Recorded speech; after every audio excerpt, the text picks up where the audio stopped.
Well, I'm still in the pantry. Someone requested a pantry tour.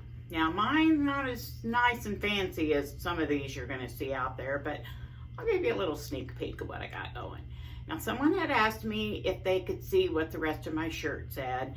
I think I've showed it a couple of times. I'll show it again because let's face it, this is all you see in most videos. And it's a little eye-catching. Let's drop this down. Okay. Grab your balls, it's canning season. And with that, I'm very happy to say that canning season is now kicked into full gear. Having the time of my life and at the same time getting a little frustrated. I recently canned 47 pounds of apples, a box of peaches, and I've got another box coming. And finally, my garden tomatoes are ripening. So I spent 3 days in a row just doing heavy-duty canning. The prep work is what takes a lot of time. So let me show you what I've been doing as we do the tour. Okay, this shelf over here is basically my meat shelf. On the top, I have like canned tuna. The very top shelf is, well, I give my parents some of my home canned goods every year for Christmas. So that's their Christmas gifts up there. This shelf here, as you can see, is very low, but that's poultry. I've got chicken and turkey and also chicken and turkey broth. This shelf here is like canned pork. Again, as you can see, that's quite empty. We're getting a half of a hog in a couple of weeks, so hopefully I can can up some of that. The bottom two shelves are canned beef. I've got a lot of hamburger. This bottom shelf is quarts, which is 2 pounds of hamburger. Pints, that's a pound of hamburger. And then I've got some corned beef and just 1 jar left of regular canned beef, which I need to make more of the canned beef. It is so nice to come down and just grab off of the shelf hamburger or meat, whatever you need, and not have to thaw it out. Sitting right next to it is my big chest type freezer, and that's basically meat. Just move you around, you can kind of see that there's a spare bedroom that we also store in. Top shelf is items that I've purchased.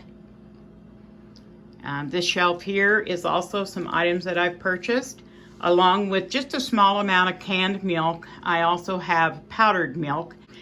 That's a barbecue sauce I recently canned. And this shelf, I bought tomato paste, and I have a little bit of tomato sauce left over from last year, and I'm just going to buy that if I want it. Or better yet, I'll make that from my from my tomato powder. Let me show you what's in the back here.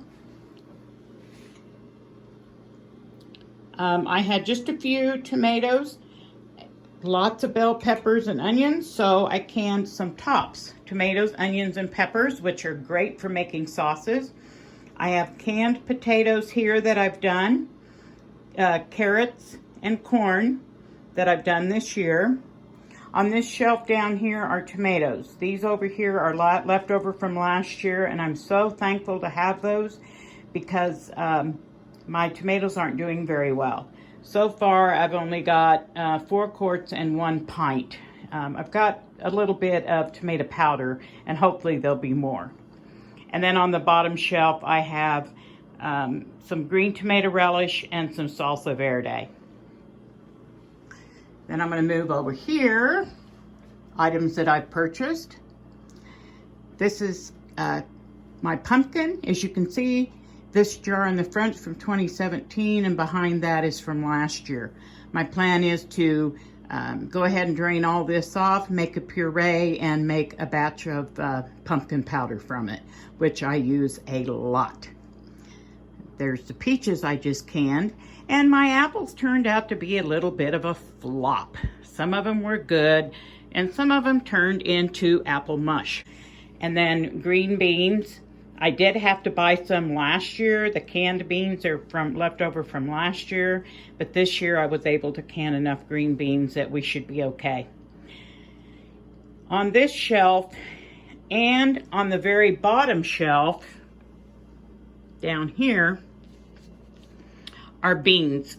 There's some dry beans that we bought in bulk, but I really prefer to can the beans, and that way when I want beans, I just come down and get a jar of beans, and I don't have to worry about soaking them. So I always keep a good supply of beans on stock. And this shelf down here is all soups. If I've made any soups or stews, I can those up, and boy is that nice. I run down, I grab it, heat it up, and dinner's served. Up there on the top shelf, more things that I have bought. Sent the old farmer for one thing of apple cider vinegar. He came home with 4. So as you can tell, that is something that we have always done, just bought in bulk. There's the jellies. We don't eat a whole lot of jelly, so that's more than enough for us. It's all my homemade pickles. And then on the bottom, I've got a very healthy supply of paper goods. How I'm storing my sugar now, because I learned the hard way not to store sugar in the refrigerator freezer because it gets hard and clumpy. And I don't like it that way. And I know it looks like a lot, but only 1.5 pounds of sugar in each quart jar. Cold storage, I've got a large upright freezer that has the chickens that we butchered. I've got vegetables in there, potatoes and carrots and corn and okra. I've got some strawberries, my rice. We bought a bag of rice in bulk, and so I've got it in individual vacuum sealed bags in there.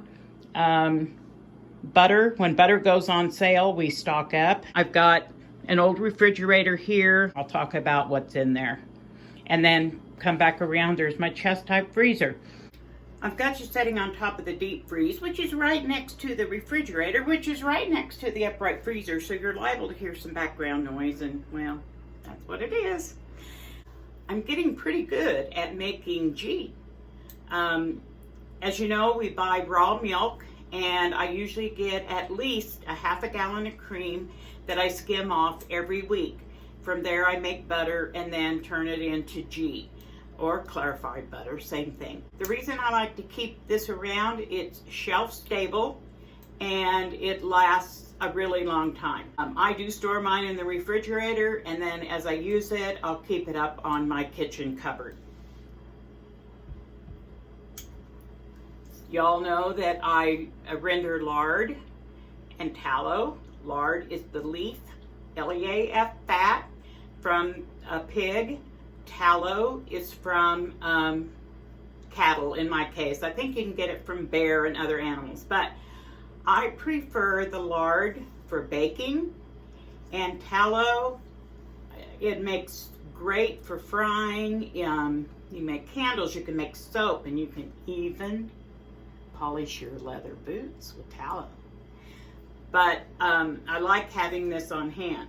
Something else that I have in my refrigerator is oatmeal. I like to keep oatmeal on stock because, well, I just like oatmeal. And then there's so much that you can do with it in baking, and oatmeal's just good for you. You're going to hear some of the preppers talking about using 5-gallon buckets. And the only thing I use 5-gallon buckets for is my wheat. As many of you know, we also raise a small amount of wheat. And so what I plan to do this year is ask the elevator, if when they're cleaning wheat, if they will clean about 10 to 12 50-pound bags of wheat for me, and then I will store it in Mylar bags in 5-gallon buckets so that I won't have rodents or insects or anything getting into it. It's not unusual at all for me to purchase 25, 50-pound bag of sugar and flour. The flour gets stored in the freezer as well as rice.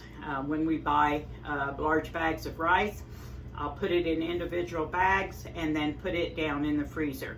Most of those kind of things do come with insect eggs. So it's best, put them in there and then they won't be hatching out on you. The sugar, again, when I buy it in bulk, then I store it. There's my little pantry tour, and I hope you enjoyed it, and I hope I didn't babble too much. So y'all have a good day, and I do have other videos. It's just sitting down and editing them. So thanks for being here, guys, and I'll see y'all later.